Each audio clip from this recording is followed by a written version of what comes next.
Yesterday, the NYPD commissioner said they were able to trace back to Luigi Mangioni's fingerprint that they took there in Pennsylvania. Another search warrant was conducted on a backpack. If you remember, that backpack was found in Central Park. We know inside that backpack, which they would have needed a search warrant to do to get inside, was Monopoly money and some clothes. And we also know searches have been conducted. We knew one was happening inside Brian Thompson's hotel room where he was staying. The victim, of course, in this case, at a hotel across the street from the Hilton Hotel.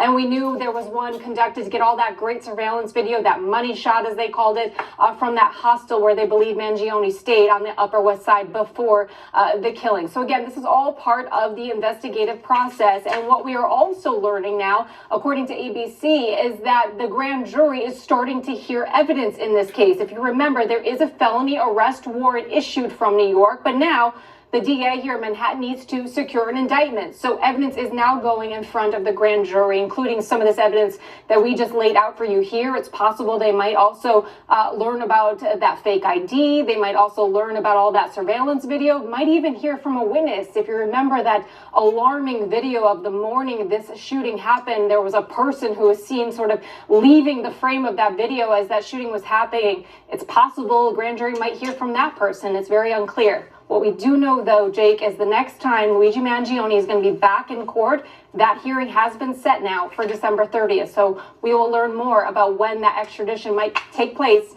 in really just a couple of weeks. Brent Gingras, thank you so much. Excellent reporting as always. Let's bring in CNN Chief Law Enforcement and Intelligence Analyst John Miller. We also have with us Ellie Honig, former Assistant U.S. Attorney for the Southern District of New York. John, now that these search warrants have been executed, what evidence do you think investigators are going to be able to get from the backpack and the burner phone? Well, the burner phone, as Brent said, requires them to be able to get into it, but it could tell us something really important, which is on the video of him as he approaches the site where he's allegedly about to murder Brian Thompson, the CEO. You see him walking with the hood up and the mask on with the phone up to his ear, and he appears to be talking to somebody moments before the killing. The burner phone could tell us what number that was, who might be the subscriber, who was on the other end of it, and that could be highly relevant.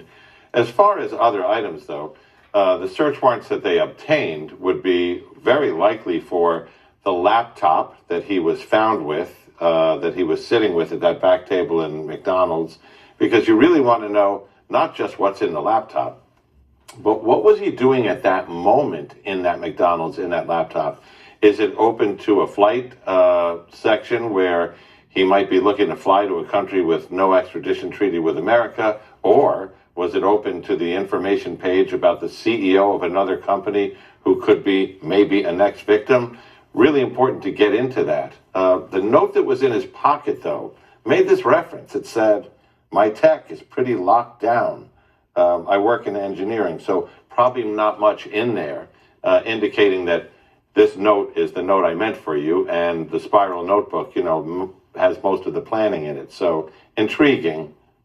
Yeah, my tech is pretty locked down, suggesting that any possible accomplices or anyone else he was dealing with, good luck finding them, because I know what I'm doing and I've deleted it all. Ellie, Manhattan District Attorney Alvin Bragg seems confident that they have the suspect accused of killing Brian Thompson. This is what he told ABC News. Take a listen.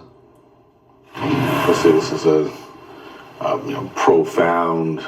profoundly disturbing, as we've alleged, murder. We would not charge the person if we didn't think it was the person, and we're prepared to go forward. According to sources that spoke with ABC, New York prosecutors are already presenting evidence to a grand jury. So what happens next? So the prosecutors are clearly moving quickly here, Jake. What will happen probably in the next few days is the grand jury will vote. They will almost certainly vote on an indictment based on the original arrest charges. It will probably include a charge of second-degree murder and other charges. That indictment will then be signed by the governor of New York, Kathy Hochul, who will lodge something called a governor's warrant, send it over to Pennsylvania. That'll be the basis on which they'll have the extradition hearing. When that extradition hearing happens, all prosecutors have to show is this is the guy who has been charged. Surely prosecutors will be able to make that showing. At that point, the extradition will be complete, and Luigi Mangioni will be sent back to Manhattan, where he will then be arraigned, and he will be underway on his criminal proceedings on the murder charge. Ellie, any thoughts about the search warrant? Yeah, so it's interesting to me that they actually got a search warrant for the backpack. It tells me they're being extraordinarily careful because ordinarily if police find abandoned property in Central Park, they don't necessarily need a search warrant to go through it. But rightly, prosecutors and police are taking every precaution here to make sure they're covered.